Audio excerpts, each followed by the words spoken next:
Hi, I'm Dr. Cheryl Fraser. A Dabbler viewer wrote in and said, what do you do when you're at work and you're stressed and you feel like you're going to pop? It's a really important question because we all know, unfortunately, we've created this 20th century lifestyle that is very busy, very, very overbooked. So generally, at work, we're rushing from work home, we're rushing to do our banking at midnight on the internet. People's level of stress is far, far higher than it's been historically at any other time. So what do you do in the workplace where if you lose it, chances are you're not going to necessarily get forgiven? Unfortunately, at home, you might. That's a whole other topic. We'll get to that one another day. In the workplace, okay, you've all heard it, and it works to some extent, and I'll review it quickly. A couple of ways to de-stress when, let's say, you're late for a deadline, and you're starting to feel overwhelmed, and then your concentration falls apart. Psychology shows that when your physical arousal gets high, you perform better to a certain point, which is why being a bit excited or a bit anxious makes you zone in and really do a good job. But when you get too over-anxious or overloaded, performance drops right off. It's called the Yerkes-Dodson law. You can all go look it up.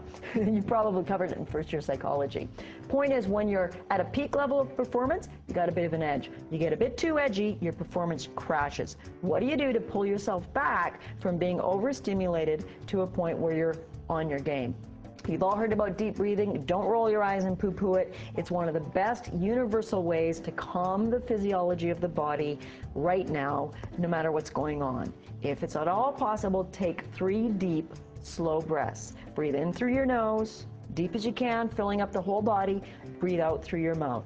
Millions and millions and millions of Buddhists, Hindus, and everybody else can't be wrong. Here's another thing, though. If you're in a contentious situation when you're stressed, the boss is haranguing you, a coworker's questioning you, and you're about to lose it, you're about to snap, the world's best way to de-stress is to take a bathroom break.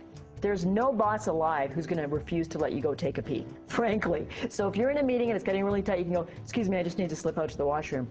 Go to the washroom, get yourself in a stall, and if you need to, scream silently to the universe. If you've got a pillow handy, fine. Personally, my corporate washroom doesn't have a pillow in it. But if you've got something you can cover your mouth and just scream at the top of your lungs, it's amazing how much better you'll feel. If that's not really possible, then do without any noise. Take a couple of breaths in the bathroom, splash some water on your face, wipe it off, and go back in relatively composed. Because it's career suicide to lose it under pressure where people can see. I'm just saying, go lose it somewhere where nobody can see.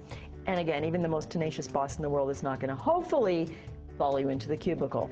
Side note, if your boss follows you into the toilet cubicle because they're so high stress, it's time for a new job. So you can deep breathe, you can escape, and the other thing you can do, I don't like to recommend it, but on occasion, maybe go into work on a weekend, get caught up, get rid of the detritus of what you need to get off your desk so that you aren't so overwhelmed come Monday morning. Again, that should be a very occasional thing you do just to dig yourself out of a hole. If that's happening all the time, you got to take a serious look at lifestyle balance and potentially start bringing out the want ads. Give it a shot. Let me know how it goes.